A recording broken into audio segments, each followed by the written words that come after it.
Hello friends, if you are someone who is suffering from Bell's palsy or synkinesis, you would have definitely heard of this term called as Botox. And some people do consider taking Botox as well. In fact, some end up taking it. And if you ask me, and a lot of people ask me similar question, whether you should go for Botox or not. And my answer to them is mixed. Yes, it's definitely a very helpful tool, but not always. You should know when you need it and then you should take it. So in this video, I'm going to tell you what exactly is Botox therapy and when you should take it, especially in the acute phase of Bell's palsy versus in the synkinetic phase. What's the difference? What is the right time and right approach of considering Botox therapy for your face? Let's get started. So friends, let's first understand what is Botox. Well, Botox is a paralyzing agent. There is a substance called as botulinum toxin which is known to paralyze a muscle. Whenever this particular botulinum toxin is injected on a muscle, it gives paralyzing effect. That's why Botox is administered at a very small dosage which will weaken an overactive muscle instead of paralyzing it. That's why it's very popular not only in the aesthetic space, but it is very popularly used in condition where tone needs to be managed. In neurological disorders like stroke, Parkinson's disease, cerebral palsy, multiple sclerosis, etc., the use of Botox has been common. It's specifically used to reduce the overcontraction and hypertonicity of a spastic muscle. Similarly, Botox can be used to weaken the effect of an overactive muscle.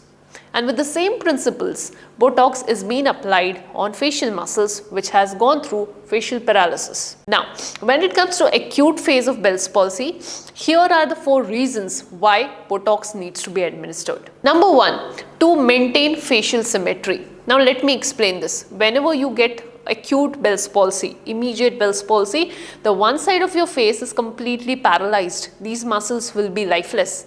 There will be no power. And that's where all the heavy loading or lifting will be done. The good side of the face will start contracting far more stronger and will apply far more effort and speed while you do your day-to-day task of speaking or making facial expression, which will give an extreme deviation of the face, which means that the good side of the face will look far more extreme. Whenever a person will try to smile, the smile will go completely towards the normal side.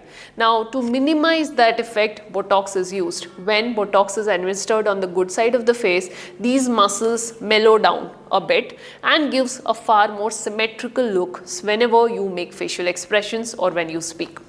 The second reason Botox is given on the normal side of the face in the acute phase of Bell's palsy is to overcome the speech challenges. Yes, whenever your facial muscles on the affected side are weak, the heavy loading of speech is done by your good side. That's where muscles like your orbicularis oris, nasolabialis equalinesi, levator labii superioris, zygomaticus, depressor anguli oris, platysma, all of these muscles also start getting activated more. They contract more, disrupting the speech patterns. In order to reduce that speech patterns, the Botox can be administered so that there is a far more symmetrical speech production that can happen. The third reason why Botox can be administered in the Bell's palsy scenario is when there is delayed recovery. If a person do not recover for more than 3 months, and we know that this is going to take a little longer, that's where to reduce the impact of the weak muscles versus the strong muscle discrepancy, Botox can be administered on the good side of the face. The fourth reason is the aesthetics. Yes, if you have an event where you need to look more symmetrical, you want to keep your smile, your expressions more neutral, at that time Botox can help. That's why if a person who has suffered from Bell's palsy and have some social events which requires an aesthetic appeal, that is the time where Botox definitely helps. And last but not the least, the fifth reason why Botox is administered in the acute phase or else in the placid phase of Bell's palsy is to reduce the neck spasms and the headaches that people often experience during this phase. Now, since the good side of the face is working far more and there are some postural deviations that people do have these days, they end up having neck spasms, neck pain and headaches on the good side of the face. To minimize that effect, Botox can be given. Now, let's move forward and see the use of Botox in the synkinetic phase or late stages of Bell's palsy.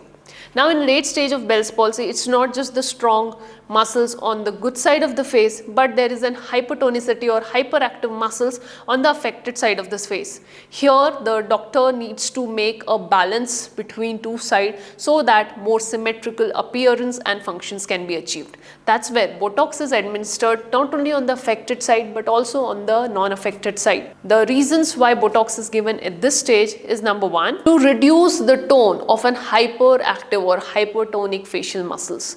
Now, on synkinetic side, your frontalis, your orbicularis oculi, which is your eye muscle, the muscles on the side of the nose which gives this deep nasolabial fold, these muscles are hyperactive or hypercontracted. In order to reduce that contraction levels, Botox is administered. The second reason when Botox is administered is the extreme deviation. Now, unlike in the early phase of Bell's palsy, the facial muscles are more retracted, which means the face feels more pulled away from the midline of the face. In order to achieve the midline effect, Botox is administered not only on the affected side but also on the non-affected side. The dosage are adjusted in a way that will give the maximum amount of centering effect. That takes me to the third reason why Botox is given in the late stages or synkinetic stage of Bell's palsy. And that is again because of the social scenarios. If you have an event or else socially you feel that you want to feel more aesthetic, you want to feel more symmetrical, that's where Botox can be used for an aesthetic purpose. Again, the dosage, the symmetry guidelines is followed by doctors while administering Botox.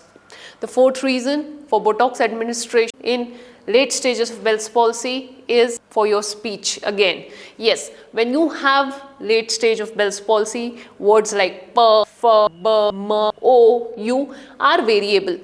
You will observe that the good side of the face will contract far more than the non-affected side because of the stiffness. Furthermore, your eyes will also contract when you will make these kind of communications where you use these words. In this scenario, giving Botox on the good side versus giving some Botox around the eye muscle relaxes this overactive muscles and give opportunity for your oral muscles which are on the affected side to get involved in your speech practices. And that takes me to the last but not the least, the fifth point where the Botox is given is to reduce the spasms that your jaw muscles and your temporals develop.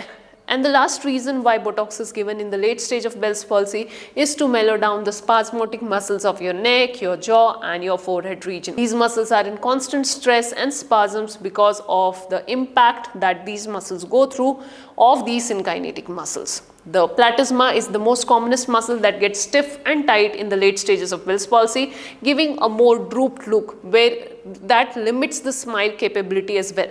That's where Botox is given on the platysma muscle to reduce that effect and give far more symmetrical effect.